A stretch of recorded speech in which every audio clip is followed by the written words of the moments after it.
سورہ النحل رکوع نمبر 4 تلاوت. قد مكر الذين من قبلهم فأتى الله بنيانهم من القواعد فخر عليهم السقف من فوقهم وأتاهم العذاب من حيث لا يشعرون ثم يوم القيامة يخزيهم ويقول أين شركائي الذين كنتم تشاقون فيهم قال الذين أوتوا العلم إن الخزي اليوم والسوء على الكافرين الذين تتوفاهم الملائكة ظالمي أنفسهم فألقوا السلم ما كنا نعمل من سوء بلى إن الله عليم بما كنتم تعملون فادخلوا أبواب جهنم خالدين فيها فلبئس مثوى المتكبرين وقيل للذين اتقوا ماذا أنزل ربكم قالوا خيرا للذين أحسنوا في هذه الدنيا حسنة ولدار الآخرة خير ولنعم دار المتقين جنات عدن يدخلونها تجري من تحتها الأنهار لهم فيها ما يشاءون كذلك يجزي الله المتقين الذين تتوفاهم الملائكة طيبين يقولون سلام عليكم ادخلوا الجنة بما كنتم تعملون هل ينظرون إلا أن تأتيهم الملائكة أو يأتي أمر ربك كذلك فعل الذين من قبلهم وما ظلمهم الله ولكن كانوا أنفسهم يظلمون فأصابهم سيئات ما عملوا وحاق بهم ما كانوا به يستهزئون. سورہ النحل رکوع نمبر 4 ترجمہ کنز الایمان. بے شک ان سے اگلوں نے فریب کیا تھا تو اللہ نے ان کی چنائی کو نیوں سے یعنی تعمیر کو بنیاد سے لیا تو اوپر سے ان پر چھت گر پڑی اور عذاب ان پر وہاں سے آیا جہاں کی انہیں خبر نہ تھی. پھر قیامت کے دن انہیں رسوا کرے گا اور فرمائے گا کہاں ہیں میرے وہ شریک جن میں تم جھگڑتے تھے. علم والے کہیں گے آج ساری رسوائی اور برائی کافروں پر ہے. وہ کہ فرشتے ان کی جان نکالتے ہیں اس حال پر کہ وہ اپنا برا کر رہے تھے. اب صلح ڈالیں گے کہ ہم تو کچھ برائی نہ کرتے تھے. ہاں کیوں نہیں, بے شک اللہ خوب جانتا ہے جو تمہارے کوتک یعنی برے اعمال تھے. اب جہنم کے دروازوں میں جاؤ کہ ہمیشہ اس میں رہو تو کیا یہ برا ٹھکانہ مغروروں کا. اور ڈر والوں سے کہا گیا تمہارے رب نے کیا اتارا, بولے خوبی. جنہوں نے اس دنیا میں بھلائی کی ان کے لیے بھلائی ہے اور بے شک پچھلا گھر سب سے بہتر اور ضرور کیا ہی اچھا گھر پرہیزگاروں کا. بسنے کے باغ جن میں جائیں گے ان کے نیچے نہریں رواں, انہیں وہاں ملے گا جو چاہیں. اللہ ایسا ہی صلہ دیتا ہے پرہیزگاروں کو. وہ جن کی جان نکالتے ہیں فرشتے ستھرے پن میں یہ کہتے ہوئے کہ سلامتی ہو تم پر, جنت میں جاؤ بدلہ اپنے کیے کا. کاہے کے انتظار میں ہیں مگر اس کے کہ فرشتے ان پر آئیں یا تمہارے رب کا عذاب آئے. ان سے اگلوں نے ایسا ہی کیا اور اللہ نے ان پر کچھ ظلم نہ کیا. ہاں وہ خود ہی اپنی جانوں پر ظلم کرتے تھے تو ان کی بری کمائیاں ان پر پڑیں اور انہیں گھیر لیا اس نے جس پر ہنستے تھے. ناظرین و ناظرات و سامعین و سامعات, سورہ النحل رکوع نمبر 4 کی تفسیر ملاحظہ فرمائیے. اس رکوع کے شروع میں اللہ کریم نے نمرود کا واقعہ بیان کیا کہ وہ گستاخ تھا سیدنا ابراہیم خلیل اللہ علیہ السلام کا. حضرت سیدنا ابراہیم خلیل اللہ علیہ السلام اس کی طرف مبعوث کیے گئے اور وہ اپنے آپ کو بہت بڑا سمجھتا تھا, بادشاہ سمجھتا تھا. آپ نے فرمایا رب کو مانو. اس نے کہا میرے علاوہ بھی کوئی اور رب ہے؟ استغفر اللہ, توبہ استغفار. غرور کیا, تکبر کیا اور اپنے آپ کو ہی خدا کا شریک ٹھہرا دیا. دعوی خدائی.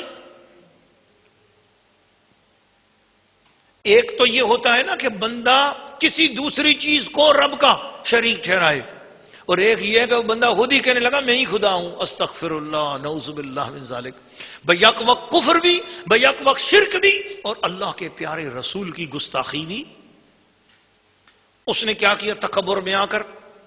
مفسرین کرام لکھتے ہیں کہ اس نے ایک بہت بڑی عمارت بنائی جو 5000 گز اونچی تھی. یہ 5000 گز کتنے فٹ بنتے ہیں جی؟ جی 15,000 فٹ بڑی عمارت کوئی اس دنیا میں ہے؟ 15,000 فٹ بڑی ہو جو 5,000 گز لمبی عمارت، اتنی بڑی کوئی ہے جی؟ اس کا مطلب یہ ہے کہ آج کی پوری دنیا کس بات پہ نازاں ہوتی ہے کہ یہ ٹاور بنا دیا ہم نے اور وہ بلڈنگ بنا دی ہم نے.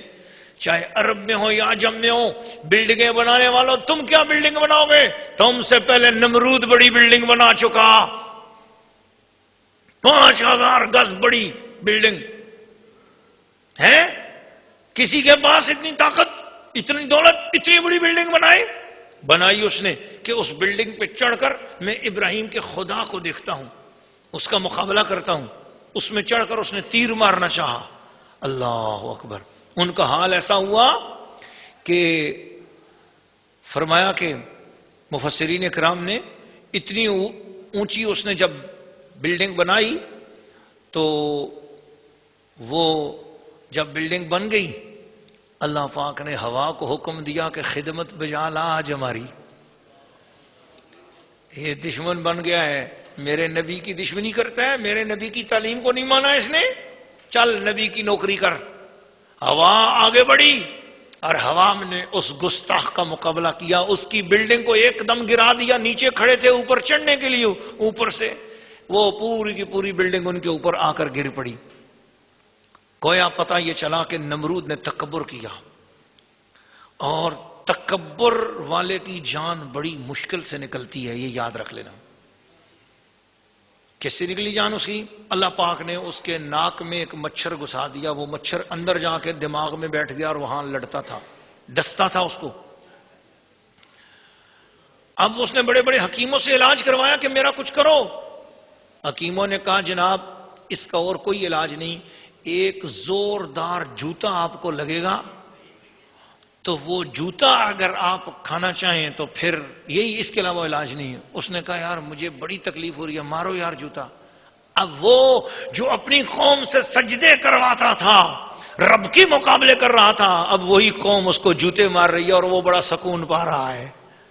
اس کو جب جو جوتا ملا تو اس کو اتنا سکون آیا کہ شام تک طبیعت ٹھیک رہی. شام کو پھر طبیعت خراب ہوئی. اس نے کہا طبیعت خراب ہے ذرا گولی دیجئے. تو اس کو پھر دوبارہ گولی دی گئی، ایک جوتا کس کے جو اس کے دماغ پہ مارا، تو اسی طرح پھر صبح تک ٹھیک رہا.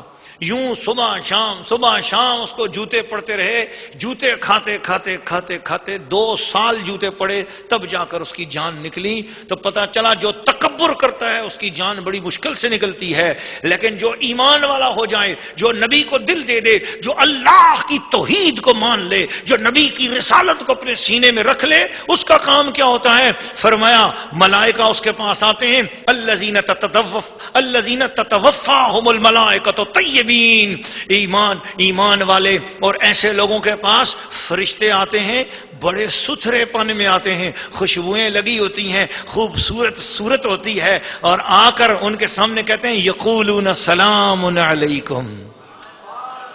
جی سلام ان پر پڑھتے ہیں. یہ سلام کن پہ پڑھا جائے گا؟ جو زندگی بھر سلام پڑھتے رہے ہوں گے مصطفیٰ پر. اب ان کا آخری وقت آئے گا تو فرشتے ان پر سلام پڑھنے کے لیے آئیں گے. یہ ان پر ہوگا، یہ قرآن بتا رہا ہے، ان پر سلام ہوگا. فرشتے ایسے ہی سلام بھیجیں گے، انہوں نے نبی اللہ کی بندگی کی ہوگی، نبی پر درود و سلام پڑا ہوگا. آج ان کے جانے کا وقت ہے، فرشتوں کو کہا جائے گا جانا، عاشق رسول کی جان نکالنے جا رہے ہو، رب کی بندگی کرنے والے کی جان نکالنے جا رہے ہو. ایسے ہی نہیں جانا جیسے غرور والوں کے پاس جاتے ہو، نبی کے منکروں کے پاس جاتے ہو. نہیں، جب جاؤ تو سلام کرتے ہوئے جانا. تو ملک الموت غرور نبی کے گستاخوں کے پاس جاتا ہے، بغیر سلام کے جاتا ہے، لیکن ملک الموت جب حضور کے عاشقوں کے پاس آتا ہے تو سلام کرتا ہے ان کی خدمت میں. جان نکالنے سے پہلے ان کو سلام کیا جاتا ہے. تو پتہ یہ چلا کہ صلاۃ و سلام جب نبی کے غلاموں پر ہے، صلاۃ و سلام جب نبی پاک صلی اللہ علیہ وسلم کی توحید کو ماننے والوں پر، حضور کے عقائد کو ماننے والوں پر، حضور کے دین کو ماننے والوں پر جب سلام ہے تو حضور پر کتنا بڑا سلام ہوگا. اور کیا جان نکالنے سے پہلے ہی ان کے ساتھ کیا معاملہ کرتے ہیں؟ ادخلوا الجنت بما کنتم تعملون، جو کام کیے ہیں نا تم نے عشق اور محبت والے، ادب والے، جاؤ تمہارے لیے جنت کا تحفہ ہے. سبحان اللہ.